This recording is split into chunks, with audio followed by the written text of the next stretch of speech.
चिंतन करा. राम म्हणता भोगी त्यागी त्या कर्मन त्याशी, याचा अर्थ कुठल्याही प्रकारचा दोष त्याला लागत नाही एवढ्यापर्यंत आहे. म्हणून राम नाम हे किती श्रेष्ठ आहे त्याला मर्यादा नाही. आणि याचाच अर्थ सगळे अधिकारी आहेत. शास्त्रीय दृष्टीने चिंतन करायला लागल्यानंतर आपल्याला पाहायला मिळत आहे राम नाम घेण्याकरता सर्वांना अधिकार आहे. म्हणजे भगवान परमात्म्याचं नामचिंतन सर्व आपण घेऊ शकतो. सकळाची येथे आहे अधिकार, कलियुगी उद्धार हरीच्या नामे.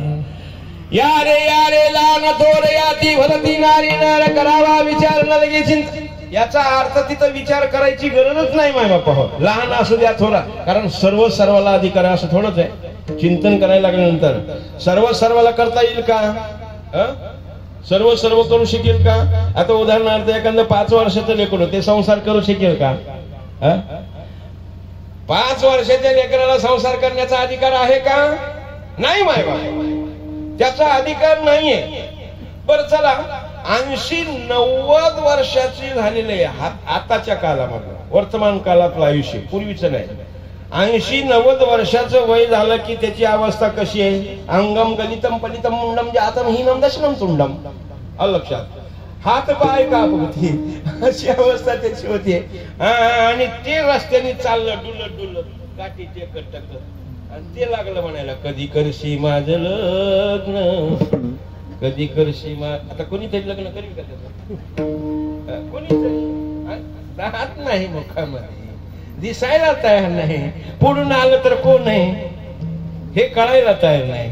आणि ते प्रपंच शक्य का? नाही माय बाबा, तिथंही अधिकार नाहीये. लहान असणारा मुलं त्यालाही अधिकार नाहीये.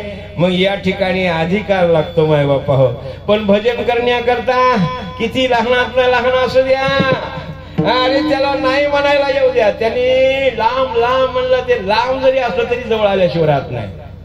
लक्षात, लांब लांब चिंतन करायला लागल्यानंतर आपल्याला पाहायला मिळत आहे माय बापा जोपर्यंत शक्ती तोपर्यंत केलं नाही. आणि म्हातारपणी मग लागला म्हणायला राम राम राम राम म्हणता येत नाही.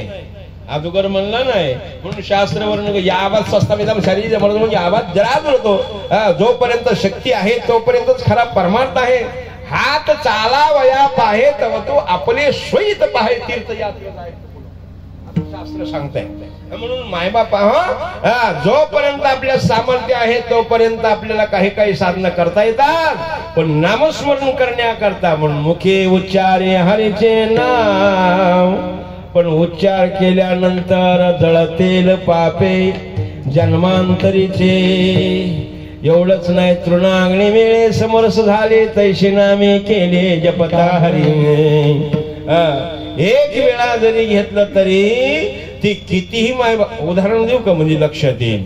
लक्षात उदाहरण आपण जर द्यायला लागलो, खेडेगावातला जावाई मुंबईला गेला. खेडेगावातला जावाई मुंबईला गेला आणि मुंबईला गेला. ती होती दीपावळीची रात्र, दीपावली होती. आणि दीपावळीच्या टायमाला आता खेडेगावात कशाची दिवे, कशाची लाइटिंग आणि कशाचं काय, पण शहर मध्ये काय दीपावलीचा आनंद माय बापा. काय दिवे, काय लाइटिंग, काय आमको काय तुमको काय तुमको काय, असे दिवे लावले. आता ते खेडेगावातलं होतं, शहर मध्ये त्याचा मेवणा राहत होता. आता मेवण्याचं नातं म्हणजे टिंगल करण्याचं नातं. दाजी याला काय म्हणतात तो? दाजीने ओळखलं यांना याच्यातलं काही ज्ञान नाही. दाजी सहज बोलून गेली, याला सूर्याची पिलं म्हणतात. सूर्याची पिलं, त्या दिव्याला सूर्याची पिलं. आमच्याकडं नाही ना सूर्याची पिलं, खेडेगावात आमच्याकडं नाही सूर्याची पिलं. पण सूर्याची पिलं आपल्याकडे न्यायचं कसं? खेडेगावात न्यायचं कसं? मागायचं का? एवढ्या हलकट आहेत कापड. मेवण्याला मागायचं सूर्याचं पिलं, मागायचं कसं? पण न्यायला तर पाहिजे. सगळे झोपून दिले आणि एक सूर्याचं पिलू घेतलं आणि दाजीच्या मागच्या घरामध्ये नेऊन ठेवलं. लक्षात, दाजींच्या मागच्या घरामध्ये नेऊन ठेवलं. ते काय माणसाचं पिलू होतं का? ते सूर्याचं पिलू होतं. त्यांनी दाखवला प्रताप. पेटलं सर्व बंगला, सर्व बंगला पेटला.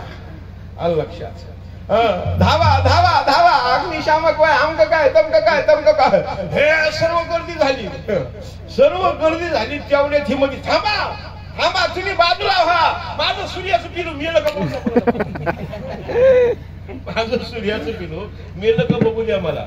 याचाच अर्थ एकच मायबापा हो दिवा असणारा सर्व बंगला त्याने खाक करून टाकला.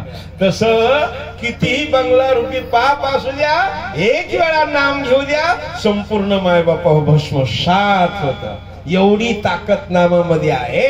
आणि म्हणून तर तुकोबाराया म्हणतात की या नामाचं श्रेष्ठत्व किती म्हणून सांगायचं तुम्हाला. अरे वाचिक पाप असू द्या, मानसिक पाप असू द्या, कायिक पाप असू द्या, कितीही पाप जरी असले, पाप उपपाप महापाप पापात पाप असं असणारं लक्षण संपूर्ण नाम चिंतनाने भस्म होऊन जातं. आणि म्हणून नाम चिंतन तुकोबाराया म्हणतात मुखी उच्चारे हरेचे नाम विठोबा रखुमाये.